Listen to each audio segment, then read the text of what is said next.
Сәтбаев университеті.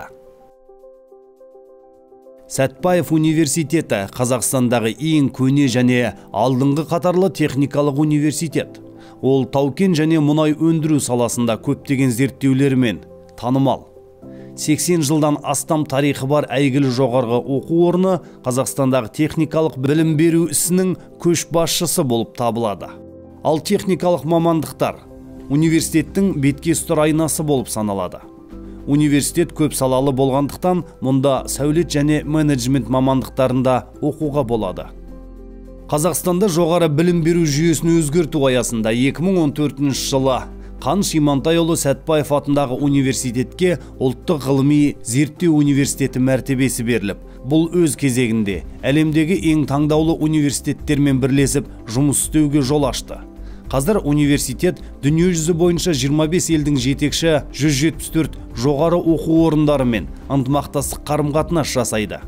Олардың ішінде ақш, Англия, Германия, Италия, Франция, Қытай, Корея, Польша бар. Университеттің құрамына Парасат ұлттық технологиялық орталығы мен 8 ғылыми зерттеу институттары кірді.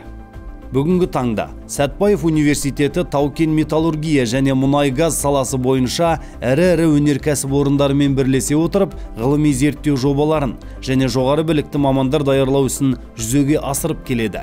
Сондай ғылыми бағыттардың бірі жасыл технология және балама шикізат көздерінен көмірсутекті шикізат өндіру саласындағы жобаларды дамыту болып табылады.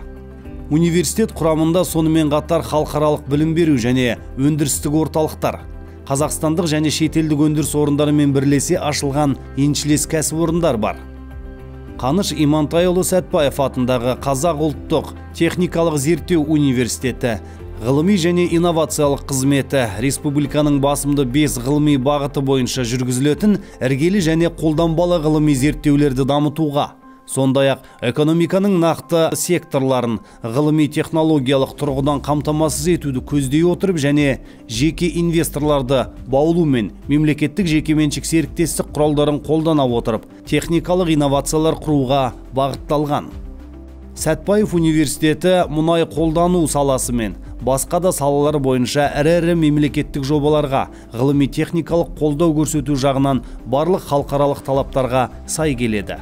Қазақстан Республикасы үкіметінің 1999 жылғы 22 қыркүйектегі қаулысымен елдің инженерлік техникалық кадрларын даярлаудағы ерекше еңбегі үшін және академик Қаныш Имантайұлы Сәтбаевтың туылғанына 100 жыл толуына орай Қазақ ұлттық техникалық университетіне осы көрнекті қазақстандық геологтың есімі берілді. 2001 жылы Қазақстан Республикасы президенті Нұрсұлтан Әбішұлы Назарбаевтың жарлығымен университетке ерекше мәртебе беріліп, 2014 жылы ұлттық зерттеу техникалық университеті дәрежесі берілді. 2017 жылы Сәтбаев атындағы Қазақ ұлттық техникалық университеті Сәтбаев университеті болып өзгертілді. Қазіргі таңда оқу орны ректоры Бегентаев Мейрам Мұхаммед Рақымұлы.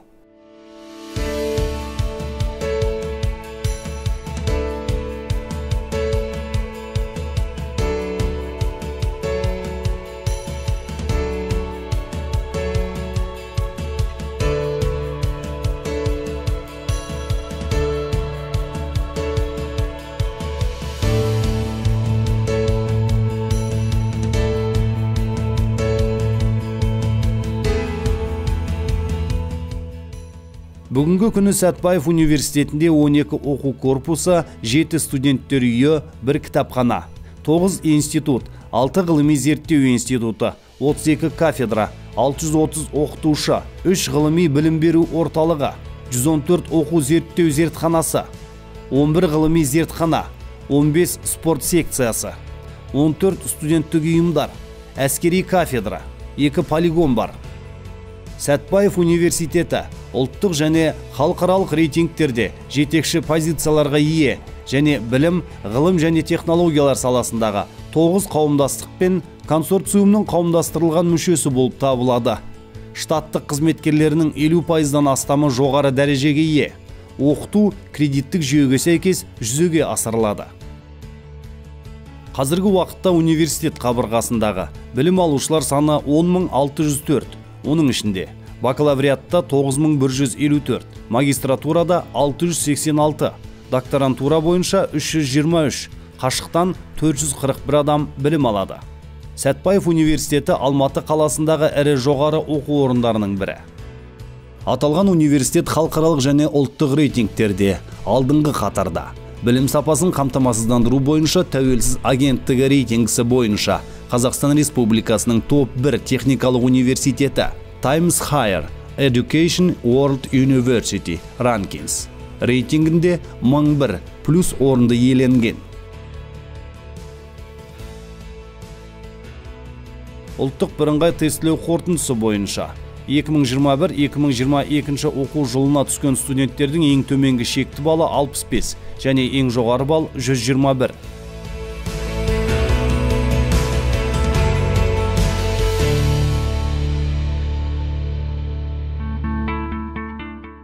Университетте оқу ақысы орта есеппен бакалаврда жылына 830 мың теңге, магистрда 1 миллион 40 мың теңге, докторантура жылына 1 миллион 900 мың теңгені құрайды.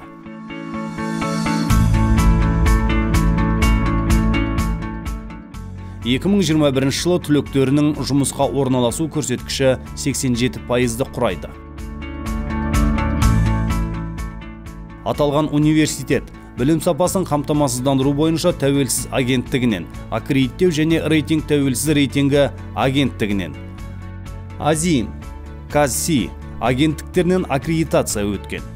Сәтбаев университетінің бетке ұстар атақты түлектерінің арасында Абайылданов Бекзат Қазмұнайгаз барлау өндіру акционерлік қоғамы бас директорының өндіріс жөніндегі орынбасары, Әбішев Ислам Алмаханұлы, Қазақстан Республикасы Ауыл шаруашылығы министрлігі су ресурстары комитетінің төрағасы, Әбіләзімов Мақсудхан Нұғманұлы, Ақтөбе облысының ішкі істер департаментінің бастығы, Әбуталиев Қуаныш, өнімді шешімдерді өңдеу цехының бастығы.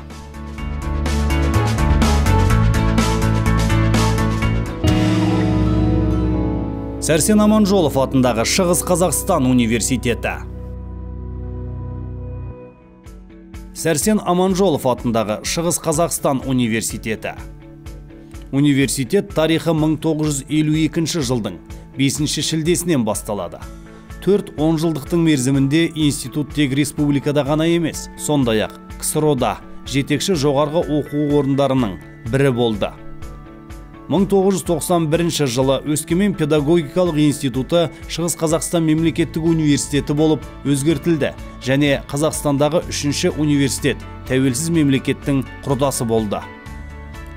2003 жылдың қазанында Қазақстан Республикасы үкіметінің қаулысымен белгілі лингвист ғалым, түріктанушы Аманжоловтың есімі берілді.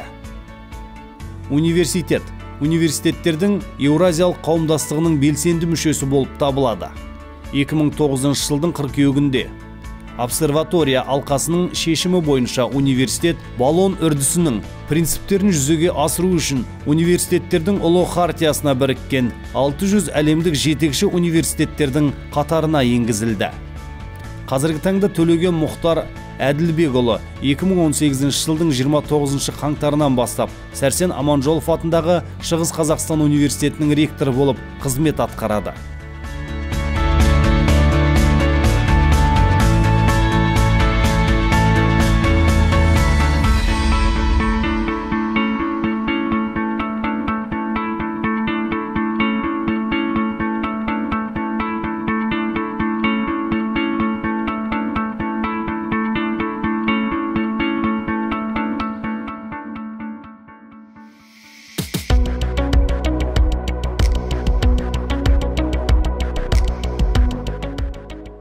Аманжолов университетінің құрамында 4 факультет, 59 білім беру бағдарламалары, 8 оқу корпусы, 4 студенттер үйі, 1 кітапхана, 1 бассейн, 1 коворкинг орталығы бар. Қазіргі уақытта 2021 оқу жылында университет қабырғасында 7423 білім алушы бар. Аманжолов университеті аккредиттеу және рейтинг тәуелсіз агенттігі бойынша 9-шы орында және білім сапасын қамтамасыздандыру бойынша тәуелсіз агенттігі рейтингісі бойынша 6-шы орында.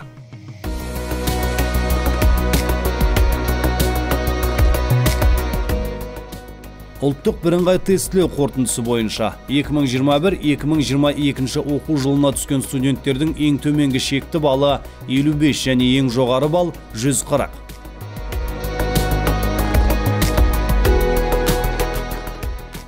Бакалаврда білім алу 350 мың теңгеден 490 мың теңгеге дейін, магистратурада 450 мың теңге және докторантурада 1 миллион 300 мың теңге жылына.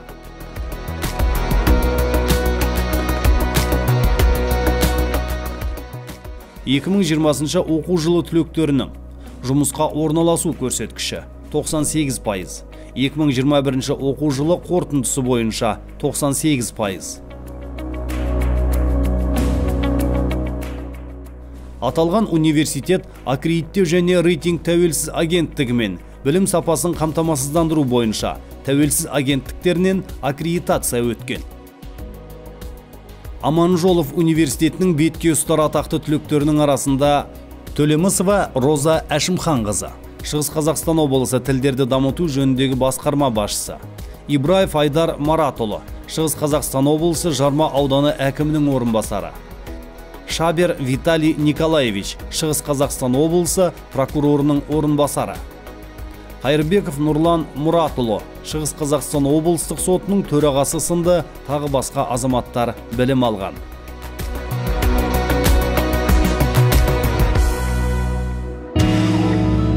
Қазақ ұлттық аграрлық зерттеу университеті. Зерттеу университетінің негізгі мақсаты ғылым мен өндірістің интеграциялануы, іргелі және қолданбалы ғылыми зерттеулерді және ғылыми техникалық жобаларды орындай отырып, жоғары білікті мамандарды даярлау екендігі белгілі болып отыр. Университет өз ресурстарын шоғырландыруды іске асыра отырып, білім беру, ғылым, қарастырылып отырған саладағы еліміздің бәсекелестік қабілеттілігінің дамуына әсер ететін аграрлық индустриалдық дамудың инновациялық ортасының өзара пісе қайнаған орталығына айналды. Бүгінде университет осы бағыттарда нақты қадамдар жасады. Университет өз ресурстарын шоғырландыруды іске асыра отырып, білім беру, ғылым, қарастырылып отырған саладағы еліміздің бәсекелестік қабілеттігінің дамуына әсер ететін аграрлық индустриалдық дамудың инновациялық ортасының өзара пісе қайнаған орталығына айналды.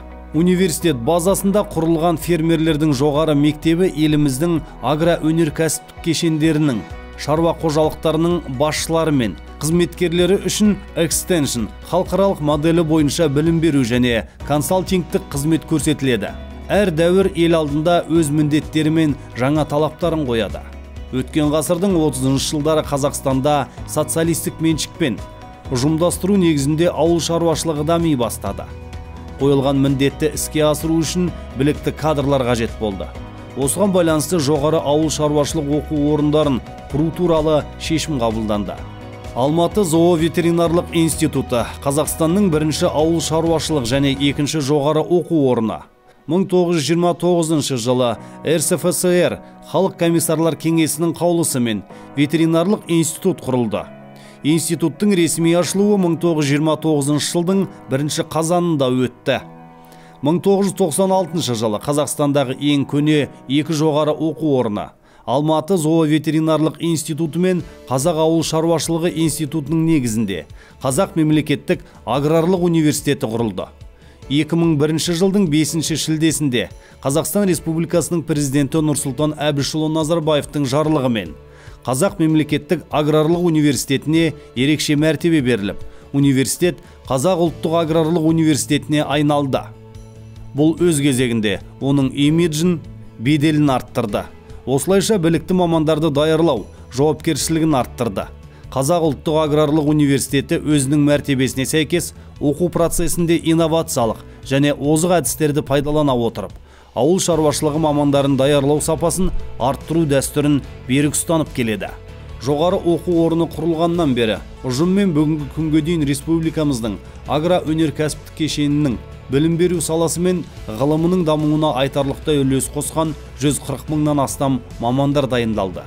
Олардың арасында екі кеңес одағының батыры, 25 социалистік еңбегері, СССР-ның және СССР жоғары кеңесінің, Қазақстан парламентінің 70 депутаты, Қазақстан Республикасының еңбек сіңірген қызметкерлері мен қайраткерлері, министрлер, облыс әкімдері және көрнекті мемлекеттік қызметкерлер, 11 мыңнан астам ғылым докторлары мен кандидаттары, сондай-ақ өздерін университетті, тіпті бүкіл Қазақстанды дүниеге танытқан басқа да көптеген түлектер бар. 2001 жылдан бастап жоғарғы оқу орны білім, ғылым және өндірісті интеграциялау процесін бастады. Ол үшін агродаму аграрлық ғылыми өндірістік консорциум құрылды. Фермерлердің жоғары мектебі республиканың 9 облысы мен 88 ауданында ауыл кәсіпкерлеріне консалтингтік қызмет көрсетті.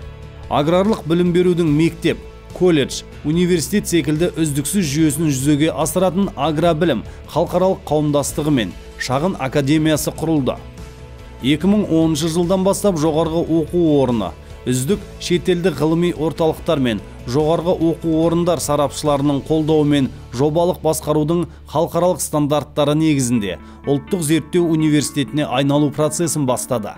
2010 жылы университетке инновациялық бағыттағы университет мәртебесі берілді. Жоғары оқу орны дамуының жаңа кезеңі ретінде 2015 жылы Қазақстан Республикасы үкіметінің 2015 жылға 14 сәуірдегі нөмір 226 қаулысына сәйкес Қазақ ұлттық аграрлық университеті шаруашылық жүргізу құқығындағы республикалық мемлекеттік кәсіпорны білім және ғылым министрлігінің қарамағынан Қазақстан Республикасы ауыл шаруашылығы министрлігінің қарамағына берілді. Қазақстан Республикасы үкіметінің 2015 жылғы 22 тамыздағы қаулысына сәйкес Қазақ ұлттық аграрлық университеті республикалық мемлекеттік кәсіпорын Қазақстан Республикасы ауыл шаруашылығы министрлігі жанындағы ұлттық аграрлық ғылыми білім беру орталығы құрамына кірді және жарғылық капиталына мемлекеттің 100% қатысуымен коммерциялық емес акционерлік қоғам болып қайта құрылды. Бұл жекешелік әріптестік тетіктерін пайдалана отырып, өзін-өзі қаржыландыру қағидаттарын іске асыруға мүмкіндік берді. 2001 жылдан бастап университетті Қазақстан Республикасының ұлттық ғылым академиясы вице-президенті, академик, экономика ғылымдарының докторы, профессор, Әл-Фараби атындағы ғылым мен техника саласындағы Қазақстан Республикасы мемлекеттік сыйлығының лауреаты, тілектес Исабайұлы Есполов басқарады.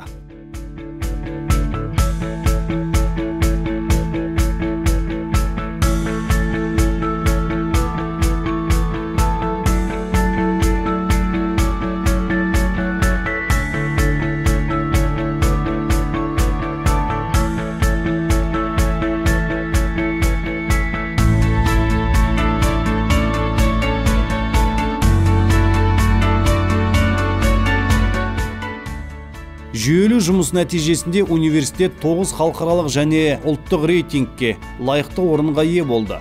Өткен жылы университет үлкен серпіліс жасап, 60-шы позицияға көтеріліп, 591-ші орынға ие болды. Мақсаты 2024 жылға қарай QS 400 рейтингі бар әлемдік деңгейдегі университет болу. Осылайша, университет агроөнеркәсіптік кешенді дамытуда елдің бәсекеге қабілеттілігіне айтарлықтай әсер ететін аграрлық индустриялық дамудың білім беру, ғылыми, инновациялық ортасының өзегі мен интеграторына айналды. Бұл жоғары оқу орнының әлемдік деңгейдегі университет ретінде қалыптасуының негізі болып табылады. Университетте 5 факультет, 43 бакалавриат, 2 арнайы жоғары білім, 43 магистратура және 17 PhD докторантура мамандықтары бойынша білім беру бағдарламаларын жүзеге асырады. 12 оқу ғимараты, 10 студенттер үйі, 1 спорттық кешен, 1 кітапхана, 7 факультет пен 30 кафедрада 7533 адам білім алуда. Оның ішінде 1200 магистрант пен PhD докторанты бар.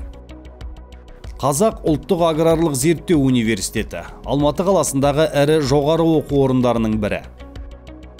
Білім ордасында бітіруші түлектердің жұмысқа орналасу бойынша көрсеткіші 2020 жылғы нәтижесі 85%, ал 2021 жылы 72%-ды құрайды.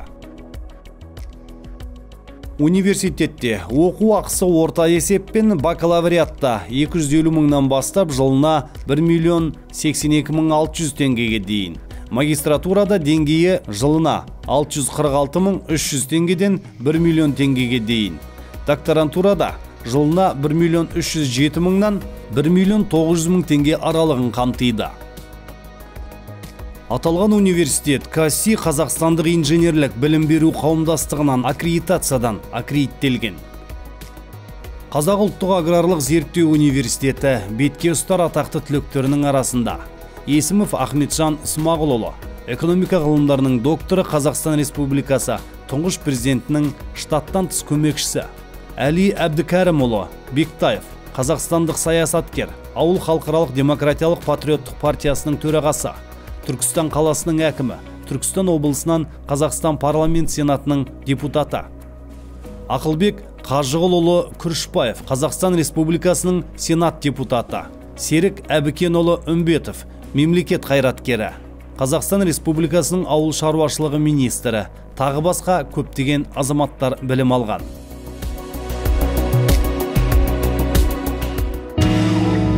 Шәкәрім атындағы Семей мемлекеттік университеті. Шәкәрім атындағы Семей университеті еліміздің ең көне білім ордаларының бірі болып есептеледі. Іргетасы 1934 жылы Семей педагогикалық институты болып қаланды. 1993 жылы институтқа Шәкәрім Құдайбердіұлының есімі берілді. Қазақстан Республикасы үкіметінің 13 қараша 1995 жылы Қазақстан Республикасының білім министрлігінің бұйрығымен 1 ақпандағы 1995 жылғы бірігуі негізінде 3 жоғары оқу орны педагогикалық, зоотехникалық, мал дәрігерлік және технологиялық Шәкәрім атындағы Семей мемлекеттік университеті құрылған. 2009 жылы университеттердің ұлы хартиясына қол қойылды. 2004 жылдың ақпан айында Семей мемлекеттік педагогикалық институты жеке жоғарғы оқу орны ретінде бөлінген еді. Алайда 2013 жылы Шәкәрім атындағы Семей мемлекеттік университеті мен Семей мемлекеттік педагогикалық институты біріктіріліп, Семей қаласының Шәкәрім атындағы мемлекеттік университеті ретінде біріктірілді. Шәкәрім университеті кең сұранысқа ие, әлеуметтік гуманитарлық, жаратылыстану, техникалық, ауыл шаруашылық ғылымдары, бизнес және құқық бойынша көп деңгейлі мамандарды дайындайды. Мамандықтар салаларында 40-тан артық бакалавриат, бірнеше жоғары арнайы білім беру, 30-ға жуық магистратура мамандықтары, 5 мамандықтар бойынша докторанттарды дайындайды. Университет Ресей, Германия, Беларусь, ақш, Жапония, Ұлыбритания, Қытай, Венгрия, Түркия, Польша, Словения, Балтық жағалауы, Украина, Қырғызстан елдерінің жоғары оқу орындарымен тығыз байланысты. Академиялық ұтқырлық бағдарламалары аясында университет оқытушылары мен студенттері ақшта, Венгрия, Польша, Түркия, Чехия, Оңтүстік Корея елдерінде білім алуда. Университеттің белсенді студенттері өз шығармашылық қабілеттерін Конгресс, Парасат дебат клубтарында, Қазақстан студенттер альянсында, сән студиясында және басқа да жастар ұйымдарында жүзеге асыра алады. Қазіргі таңда басқарма төрағасы ректор болып 2021 жылдан бастап Ерденбеков Бауыржан Амангелдіұлы.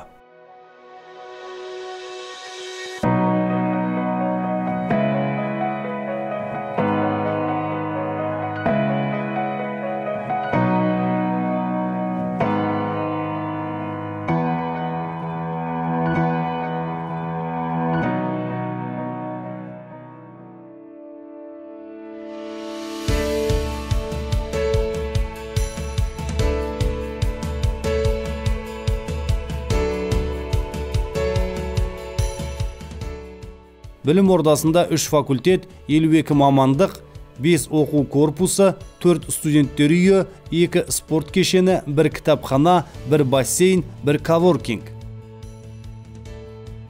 Қазіргі уақытта 2021 оқу жылында университет қабырғасында 6851 білім алушы бар. Дамушы елдер арасында және Орталық Азиядағы ең ірі 400 университетті анықтайтын британдық QS Quacquarelli Simons Limited рейтинг агенттігінің сараптауы бойынша Шәкәрім университеті 301-350 позициясында орналасты. Шәкәрім университеті әлемнің жоғары оқу орындары арасында 8826 орынды иеленді. Қазақстанның 125 жоғары оқу орны арасында 22 орында. Аккредиттеу және рейтингтің тәуелсіз агенттігінің бағалауына сәйкес, Қазақстан Республикасы жоғары оқу орындарының қажет етілуінің ұлттық рейтингінде топ 20-да Шәкәрім университеті 10-шы орынды және білім беру сапасын қамтамасыздандыру жөніндегі тәуелсіз агенттіктің бағалауы бойынша Шәкәрім университеті Қазақстан Республикасының үздік көпбейінді жоғары оқу орындарының рейтингінде 12-ші орынға ие болды.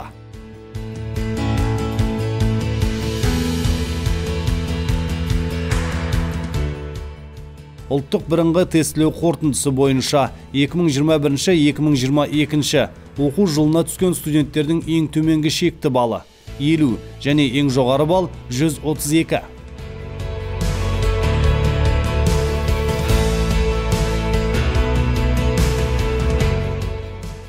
Университетте оқу ақысы орта есеппен жылына 500 мың теңгені құрайды.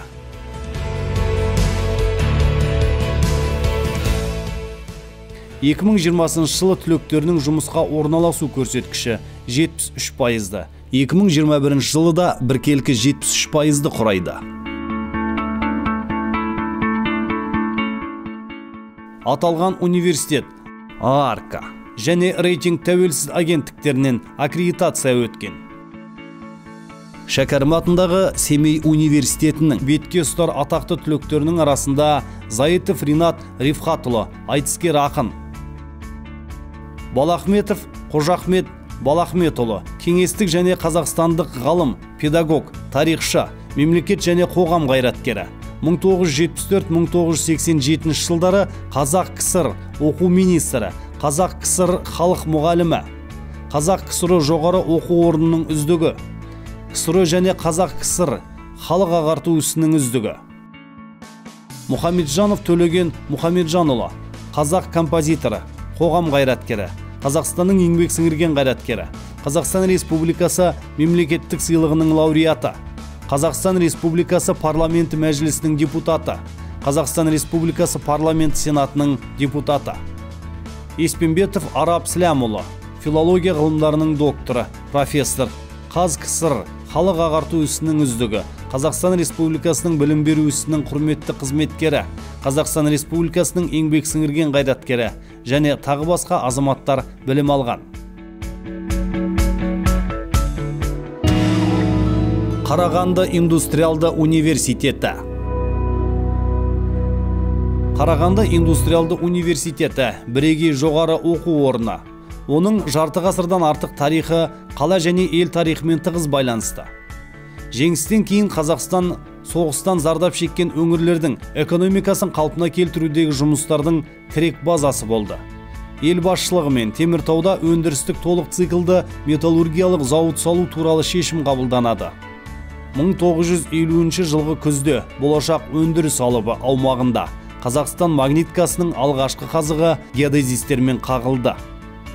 Тәуелсіз Қазақстанның қалыптасу кезеңінде басталған кең ауқымды саяси және әлеуметтік экономикалық реформалар барысында жанындағы зауыттардың әрі қарай жұмыс жасау жағдайына арналған өзекті мәселелер туындады.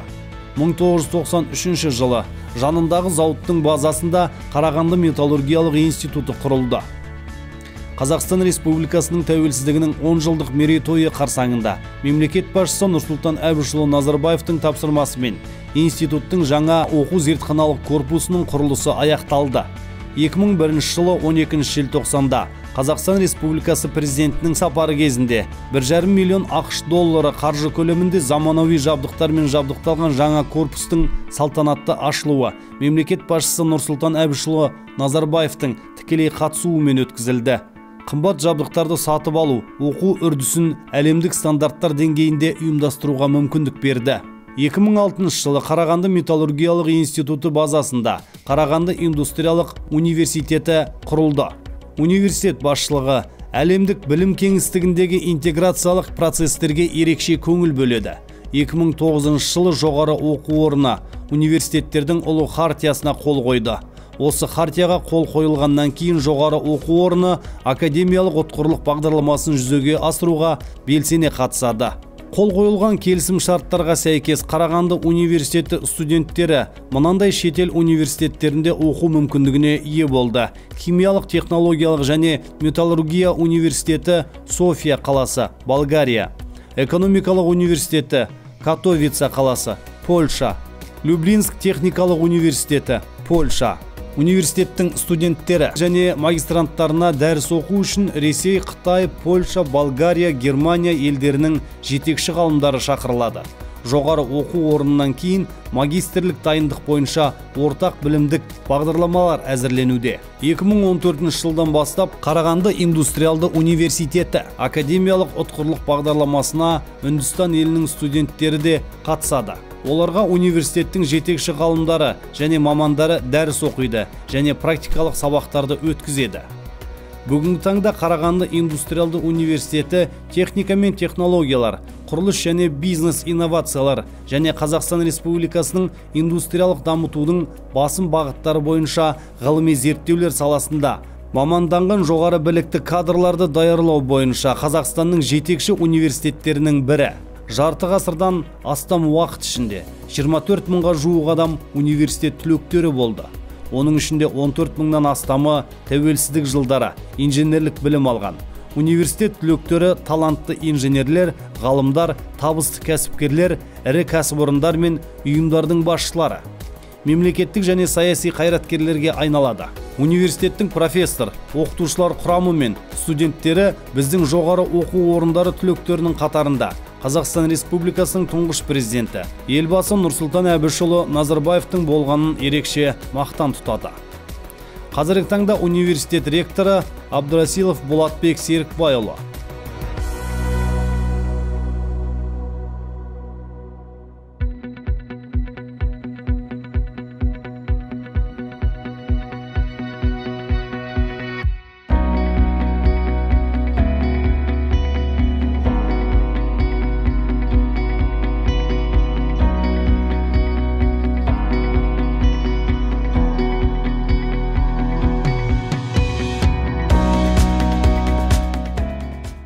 Университетте 3 факультет, 28 білім бағдарламасы, 6 оқу корпусы, 2 студенттер үйі, 1 спорт кешені, 1 кітапхана, 1 коворкинг. Қарағанды индустриалды университеті рейтинг бойынша, аккредиттеу және рейтинг тәуелсіз агенттігі бойынша 15 орында, және білім сапасын қамтамасыздандыру бойынша тәуелсіз агенттігі рейтингісі бойынша 9 орында. Қазіргі уақытта университет қабырғасындағы білім алушылар саны 2471. Қарағанды индустриалды университеті Қарағанды облысындағы ірі жоғары оқу орындарының бірі. Ұлттық бірыңғай тестілеу қорытындысы бойынша 2021-2022 оқу жылына түскен студенттердің ең төменгі шекті балы 50 және ең жоғары бал 107.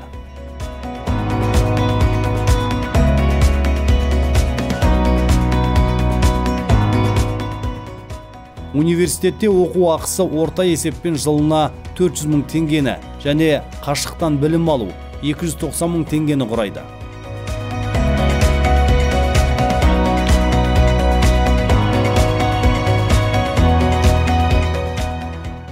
2020 жылы түлектерінің жұмысқа орналасу көрсеткіші 90% құрайды. 2021 жылы 75% құрайды. Аталған университет ААРК, Казси, аккредиттеу және рейтинг тәуелсіз агенттігі және білім сапасын қамтамасыздандыру бойынша тәуелсіз агенттіктерінен аккредитация өткен. Қарағанды индустриалды университетінің бетке ұстар атақты түлектерінің арасында Нұрсұлтан Әбішұлы Назарбаев, елбасы, Қазақстан Республикасының тұңғыш президенті. Сасковец Олег Николаевич, Ресей тауар өндірушілерінің президенті. Назарбаева Сара Алпысқызы, Бөбек балалар қорының президенті. Сарекенов Қабидолла Зұлқашұлы, техника ғылымдарының докторы, профессор. Бұрын Қазақстан Республикасы төтенше жағдайлар министрлігі, мемлекеттік материалдық резервтер комитетінің төрағасы және тағы басқа азаматтар бар. Қорқыт Ата атындағы Қызылорда университеті. Қорқыт Ата атындағы Қызылорда университеті миссиясы. Білім мен ғылым интеграциясы, жаңа білімдер мен технологиялар генерациясы мен трансферті негізінде қоғамның дамуы мен өзгеруі үшін тұлғалық және кәсіби әлеуетін толыққанды іске асыра алатын жоғары білікті кадрлар даярлаудың сапалы деңгейін қамтамасыз ету. 1937 жылы Қиыр Шығыстан Корей педагогикалық институтының Қызылордаға қоныс аударуы негізінде Қызылорда педагогикалық институты ашылды.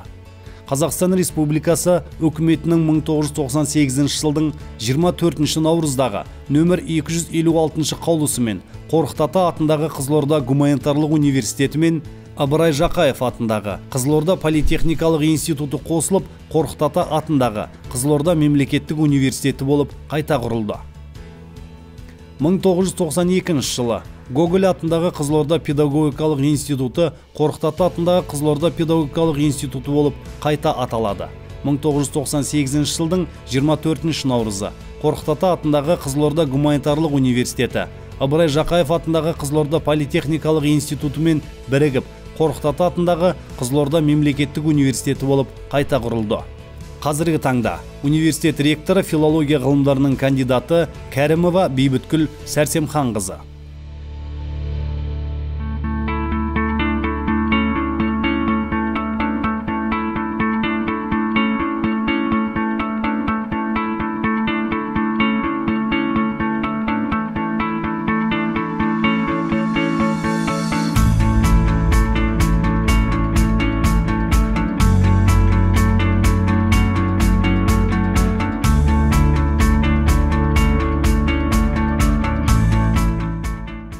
Білім ордасында 5 институт, 78 білім бағдарламасы, 10 оқу корпусы, 4 студенттер үйі, 1 спорт кешені, 1 кітапхана, 1 коворкинг, 1 бассейн бар.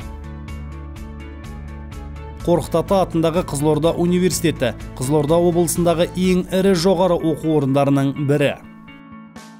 Қорқыт Ата атындағы Қызылорда университеті рейтинг бойынша білім сапасын қамтамасыздандыру тәуелсіз агенттігі рейтингісі бойынша Қазақстанның үздік көпсалалы университеттерінің ұлттық рейтингінде 8-ші орын.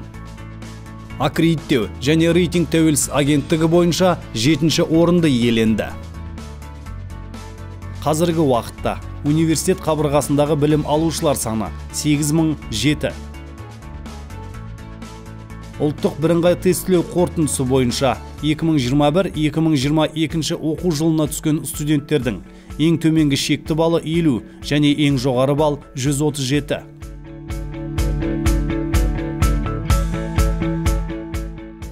Университетте оқу ақысы орта есеппен жылына 342.900-ден 443.400 теңгенің аралығын құрайды. 2019-2020 жылы түлектерінің жұмысқа орналасу көрсеткіші 91%, 2021-2022 жылы 80%-ды құрайды. Аталған университет білім сапасын қамтамасыздандыру бойынша тәуелсіз агенттігі және аккредиттеу және рейтинг тәуелсіз агенттіктерінен аккредитация өткен. Қорқыт Ата атындағы Қызылорда университетінің бетке ұстар атақты түлектерінің арасында Байманов Шахмардан Асқарұлы, Қазақстан Республикасы Ақпарат және әлеуметтік даму министрлігі Жастар және отбасы істері комитетінің төрағасы Ниязов Мұхтар Мүленұлы, белгілі республикалық ақын айтыскер. Ильин Илья Александрович, ауыр атлетикадан 4 дүркін әлем чемпионы. Өрмет, Барыс, Отан ордендерінің иегері, Қазақстан Республикасының еңбек сіңірген спорт шебері. Елеусінов Хакимжан Мектепханұлы, Қазақстан Республикасының еңбек сіңірген спорт шебері, 9 құмалақтан әлем чемпионы. Ғалымжан Бейімбет Қараманұлы, Қазақстан Республикасы президентінің болашақ стипендиясының иегері, 24 KZ телеарнасының Ұлыбританиядағы меншікті тілшісі. Қазантаев Ғанибек Қонысбекұлы, Қызылорда қаласының әкімі, құрмет орденінің иегері. Иралиев Абзал Жұмашұлы, меценат, кәсіпкер, Қазақстан Республикасының парламенті мәжілісінің 5-ші шақырылымның депутаты сынды тағы басқа азаматтары бар. Павлодар педагогикалық институты. Павлодар педагогикалық институты 1962 жылдың 1 желтоқсанында ашылды. Қазақстан Республикасы үкіметінің 2004 жылғы 3 ақпаннан нөмір 128 қаулысымен Қазақстан Республикасы Білім және ғылым министрлігінің Павлодар мемлекеттік педагогикалық институты республикалық мемлекеттік қазыналық кәсіпорны құрылды. Жоғары оқу орнының қалыптасуы кезінде студенттерді тәрбиелеу жұмысының әдістері мен тиімді нысандарын белсенді іздестіру жүргізілді. Тәрбие үдерісін басқарудың негізі қаланды. Қазіргі таңда университет ректоры Жылбаев Жанбол Октябрьұлы.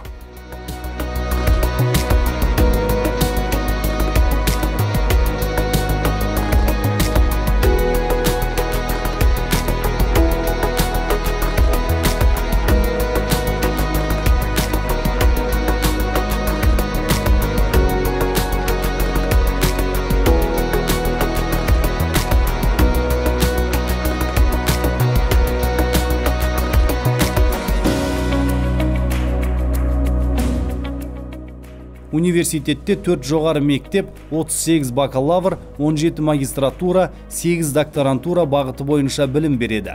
Сонымен қатар, білім ордасында 5 оқу корпусы, 2 студенттер үйі, 2 спорт кешені, 3 кітапхана, 1 бассейн, 3 коворкинг бар. Университет қабырғасындағы білім алушылар саны 5723, оның ішінде бакалаврда 5270 студент, магистратурада 431 студент, докторантурада 22 студент. Павлодар педагогикалық институты Павлодар облысының ірі жоғары оқу орындарының бірі. Павлодар педагогикалық институт рейтинг бойынша Атамекен ұлттық палатасы өткізген 2020 жылғы білім беру бағдарламалары рейтингінің қорытындысы бойынша 2 мамандық жүлделі орынға ие болды. Ұлттық бірыңғай тестілеу қорытындысы бойынша 2021-2022 оқу жылына түскен студенттердің ең төменгі шекті балы 75 және ең жоғары бал 115.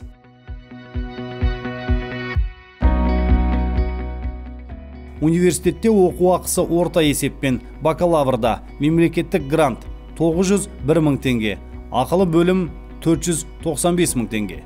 Магистратура мемлекеттік грант 452 мың теңге, ақылы бөлім 452 мың теңге.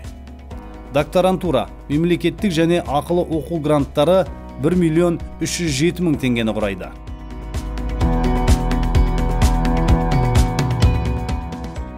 Екі 2020 жылы түлектерінің жұмысқа орналасу көрсеткіші 87%, 2021 жылы 85%-ді құрайды. Аталған университет аккредиттеу және рейтинг тәуелсіз агенттігі және ААРК агенттіктерінен аккредитация өткен.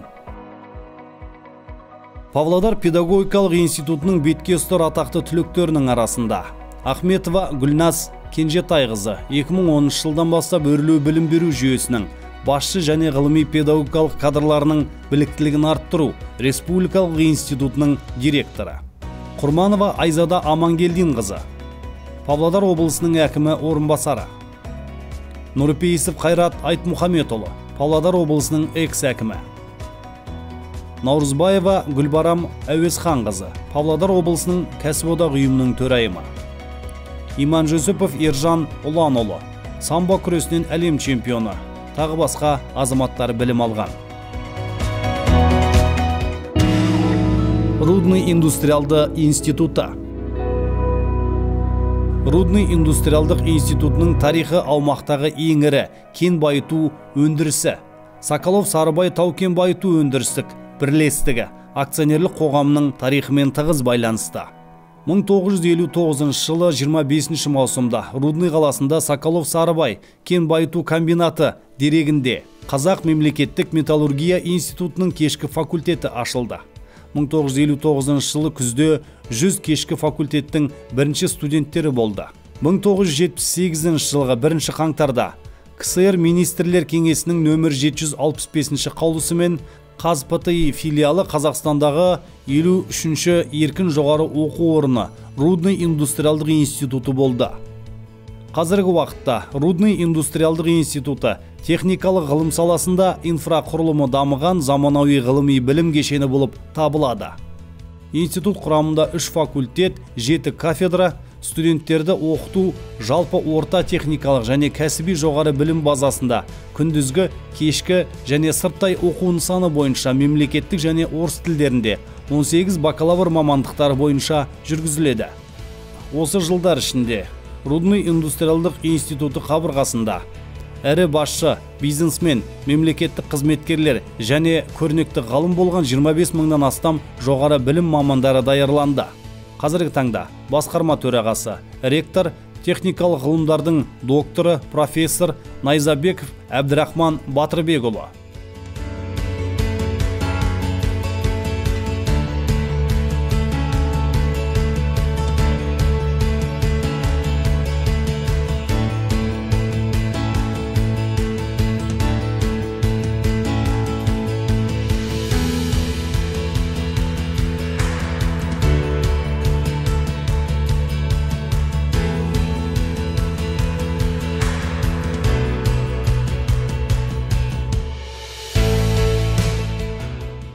Университетте 3 факультет, 20 білім беру бағдарламасы және 5 оқу корпусы, 2 студенттер үйі, 1 спорт кешені, 1 кітапхана, 2 коворкинг бар. Рудный индустриалды институты рейтинг бойынша Қазақстан Республикасы Атамекен ұлттық палатасы рейтингінде 11 орын, аккредиттеу және рейтинг тәуелсіз агенттігі бойынша 9 орында. Қазіргі уақытта университет қабырғасындағы білім алушылар саны 1504. Рудный индустриалды институты Қостанай облысындағы ең әрі жоғары оқу орындарының бірі. Ұлттық бірыңғай тестілеу қорытындысы бойынша 2021-2022 оқу жылына түскен студенттердің ең төменгі шекті балы 51 және ең жоғары бал 124.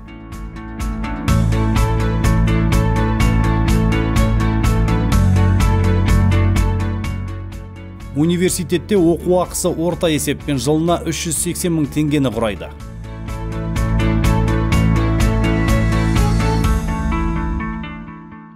жылы түлектерінің жұмысқа орналасу көрсеткіші 96%, 2021 жылы 90% құрайды. Аталған университет КАЗСИ, АКУИН агенттіктерінен аккредитация өткен. Рудный индустриалды институтының бетке ұстар атақты түлектерінің арасында Рау Альберт Павлович, Қазақстан Республикасы парламенті мәжілісінің экономикалық реформалар және өңірлік даму комитетінің төрағасы сынды азаматтар шыққан. Испергенов Қуандық Қайдарұлы, Рудный қаласының әкімі. Әлкенов Ерлан Достанұлы, акционерлік қоғамы әлеуметтік мәселелер жөніндегі вице-президенті. Якупов Филарет Закиевич, Рудный Соколовстрой ашық акционерлік қоғамы директорлар кеңесінің төрағасы, техникалық директоры.